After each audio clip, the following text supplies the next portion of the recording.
Hello everyone, welcome to IFS.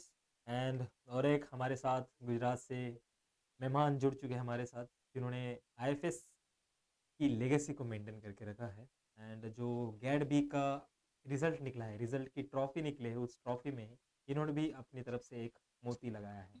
इन्होंने भी एक शानदार रिजल्ट अपने तरफ से दिया है। एंड क्या है रिजल्ट, कितने मार्क्स है, क्या किया है इन्होंने, कैसे प्रिपरेशन किया है, ये सारी बातें जान लेंगे। एंड इनका रिजल्ट, रैंक ये खुद ही बताएंगे। एंड ये सब बताने से पहले इनका एक थोड़ा छोटा सा प्यारा सा इंट्रोडक्शन ले लेते हैं। तो प्लीज़ अपना परिचय दीजिए। मेरा नाम गजेरा साक्षी है और मैं गुजरात से हूँ और मैंने अपना बीएससी आत्मी यूनिवर्सिटी से किया है। ओके, एंड उसके साथ कौन से एग्जाम्स आपने दिए है? मैंने सीयूईटी पीजीबी दिया है और गेट भी क्लियर किया है। ग्रेट, बढ़िया, बहुत बढ़िया। मतलब आपका ग्रेजुएशन हो गया अभी कंप्लीट? Yes sir. कब हुआ, मतलब ड्रॉप लिया आपने या फिर अभी अभी हो रहा है, फिलहाल हुआ है? नहीं, फिलहाल ही हुआ है अभी अच्छा, मतलब गेट बी के साथ ही। हाँ, तो मतलब ये सवाल तो मैं पूछ सकता हूँ कि कैसे टाइम मैनेज किया आपने ग्रेजुएशन और अपने इस गेट बी के एग्ज़ाम के लिए? वो कॉलेज की एग्जाम्स थी, उसमें भी मैंने 30-40% दिया था, उसमें मेरा प्रिपेयर हो जाता था। हम्म। तो 3-4 दिन का गैप आता था, उसमें से मैं 2 दिन गेट बी के लिए दे रही थी और 1 आध 2 दिन वो मैं कॉलेज के एग्जाम्स के लिए भी देती थी। ओके, मतलब कुछ 40% लगभग आपका कॉलेज का सिलेबस एंड गैडबी का सिलेबस सेम ओवरलैप कर रहा था। हाँ। ग्रेट, बढ़िया। तो दोनों के लिए आपको पढ़ना उतना मुश्किल नहीं होता था जितना कंपेयर करें हम। क्या क्या सब्जेक्ट थे आपके यस। ग्रेजुएशन में?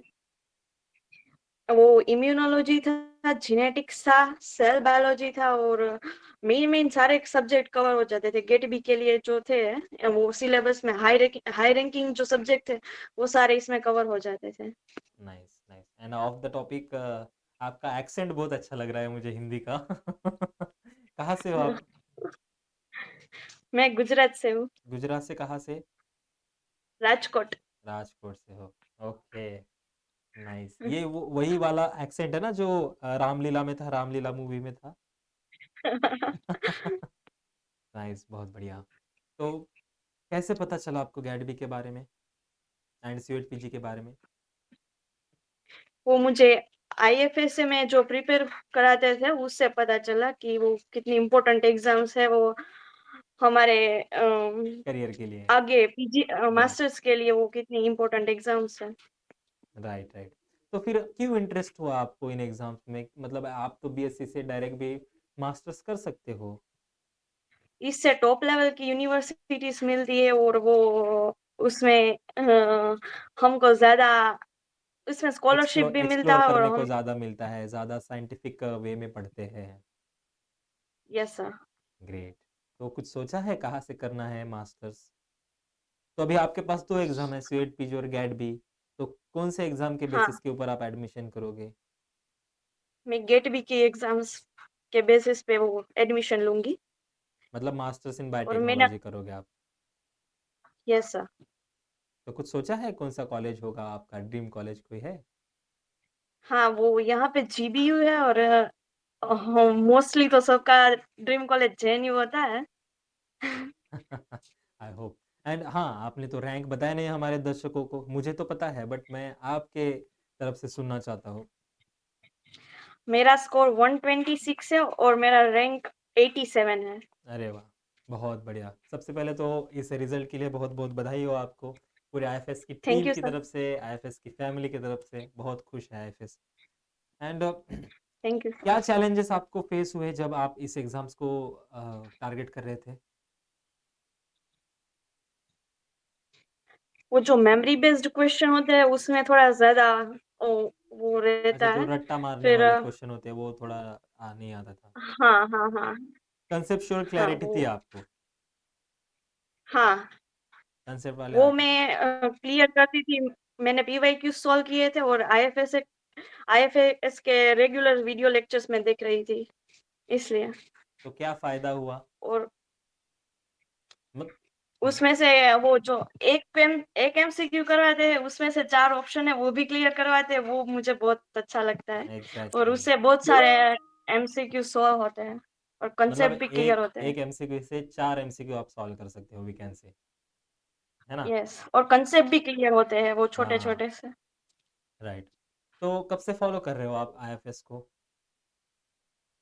मैंने अभी मैं जब सेकंड सेम में आई थी, मतलब 2024 में मैंने जॉइन किया था तब से आप आईएफएस है। देख रहे हो तब से।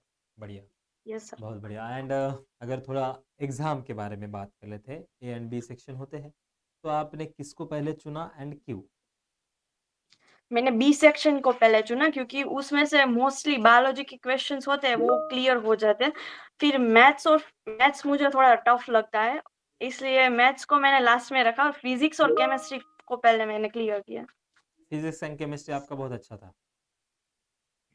हाँ, फिजिक्स थोड़ा बहुत अच्छा था और केमिस्ट्री थोड़ा ज़्यादा अच्छा था। एंड और गैड भी में आपको 10+2 लेवल का ही पूछते हैं ना? Yes sir. फिजिक्स और केमिस्ट्री मैथ्स की बात कर लेते हैं, राइट? एंड याद है कि बी में कितने अटेम्प्ट किए थे, ए में कितने अटेम्प्ट किए थे? हाँ, बी में मैंने 56-7 समथिंग अटेम्प्ट किए थे और ए में मैंने कुछ 13 समथिंग की किए थे अटेम्प्ट, वेरी गुड। 30 और 40। एंड निगेटिव मार्किंग कैसे कम किया आपने? नेगेटिव मार्किंग मैंने पार्ट ए में से थोड़े ज़्यादा कम किए क्योंकि उसमें से हमें लगता है कि हम ये कर एमसीक्यू कर लें।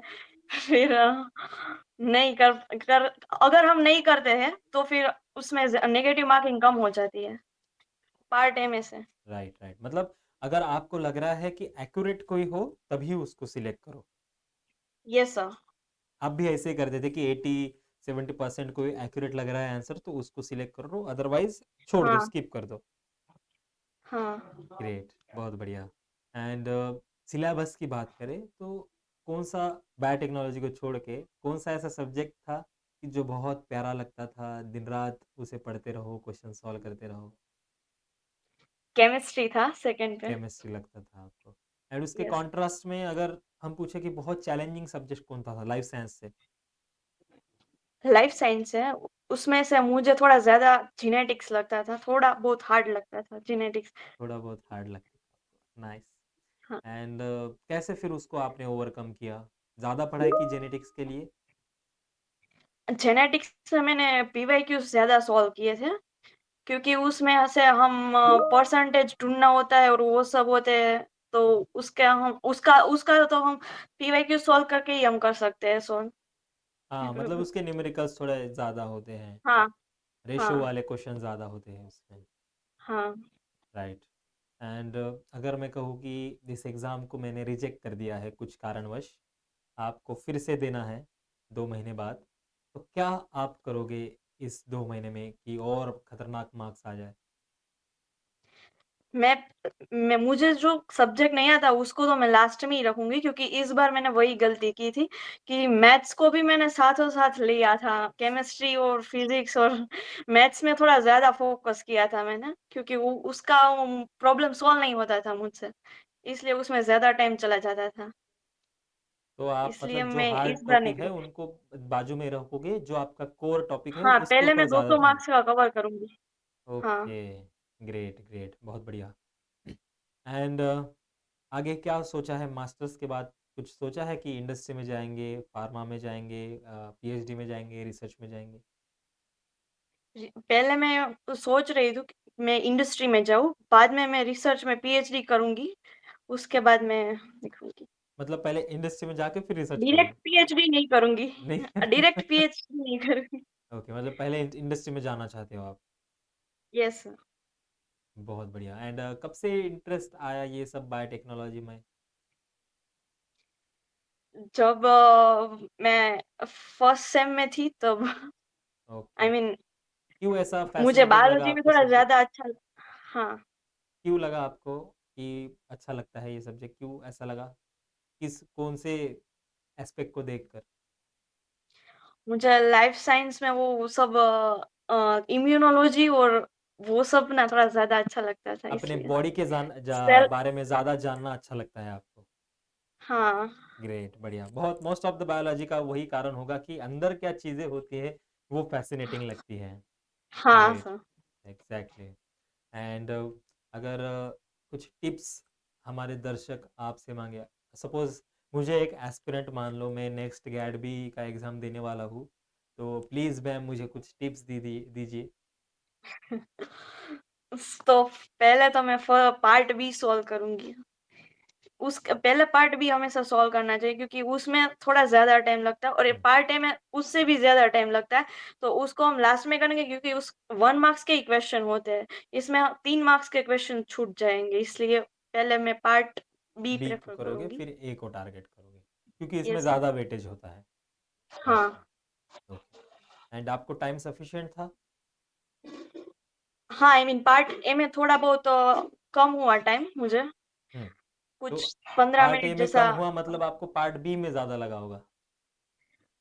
हाँ, पार्ट बी में ज्यादा लगा, थोड़ा बहुत। फिर इसलिए आपको पार्ट ए में कम हुआ। हाँ। ग्रेट, ओके, कोई बात नहीं। एंड क्या सीखा है आपने इन 2 एग्ज़ाम से लाइफ में? साइंस में तो बहुत सारी चीज़ें आपने सीख ली, बट लाइफ में क्या सीखा? हमें एग्जाम देनी चाहिए, रैंक भले ही थोड़ा बहुत पीछे आए, बट ऐसी एग्जाम से हमें मोटिवेशन मिलता है। मैंने नीट भी दी है तो इसलिए। ओके, मतलब in one word you can say कि one piece of paper cannot decide our future. Okay, right, बहुत अच्छी बात है। लाइफ लेसन यही आपको देखने को मिलता है कि पेशेंस, है ना?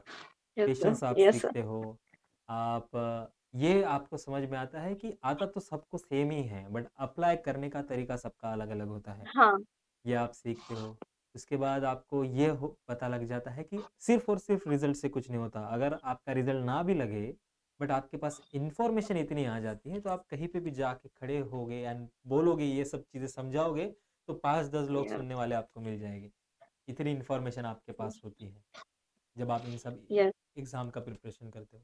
तो हाँ, तो बहुत सारे लोग बोलते हैं ना कि आपके रिज़ल्ट में ही मेरी खुशी है। तो मेरी फ़िलॉसफ़ी थोड़ी अलग है, अगर किसी को मेरा पढ़ाया हुआ समझ में आ रहा है, तो उसमें मेरी खुशी है। रिज़ल्ट तो सेकेंडरी है, रिज़ल्ट तो इवेंचुअली आ ही जाएगा। बट जब आप पढ़ाते हो, पढ़ाने के बाद अगर आपको समझ में आ रहा है, तो फिर और क्या ही उसमें बड़ी बात है। तो रिज़ल्ट तो सबका आता ही रहता है। एंड हाँ। ऐसे ही कुछ ना कुछ सीखते रहो अपने लाइफ में। साइंस के साथ साथ लाइफ में भी कुछ लेसन्स लेते रहो एंड बहुत अच्छा करो। एंड जो भी स्ट्रगल आपने फेस किए है ना, वो आपके जूनियर्स फेस ना करे, वो आपके फ्रेंड्स फेस ना करे कि कैसे हम्म, प्रिपरेशन करना है किसी एग्ज़ाम का, कैसे रैंक लाना है, क्या करियर के अपॉर्चुनिटीज़ आप हो सकते हैं। तो ये आपकी मॉरल रिस्पॉन्सिबिलिटी है कि उनको बताना, राइट? Yes sir. एंड और एक मॉरल रिस्पॉन्सिबिलिटी आपकी है कि आईएफएस में जलेबी फाफड़ा भेजना। ओके, वेरी नाइस, बहुत अच्छा लगा आपसे बात करके। एंड लास्टली कुछ कहना चाहते हो, जो सवाल मैंने नहीं पूछे, आपको कुछ बताना है आपकी तरफ से हमारे आईएफएस व्यूअर्स को? ज्वाइन करो, बहुत ही अच्छा है क्योंकि उसमें से सारे छोटे छोटे कंसेप्ट क्लियर हो जाते हैं, इसलिए ओके, जो हम थैंक्स। बुक में से पढ़ते हैं बहुत ज्यादा टाइम चला जाता है। राइट, राइट, एंड ये भी नहीं पता होता ना कि क्या आने वाला है एग्जाम में। हाँ वही। Right, exactly. चलो, बहुत अच्छा लगा आपसे बात करके। And all the very best for your bright future. बहुत अच्छा समझने को मिलेगा हमारे व्यूअर्स को आपके पॉइंट ऑफ व्यू से। And all the very best, जो भी आप चाहते हो कॉलेज वो आपको मिल जाए। Okay. Thank you sir. Okay.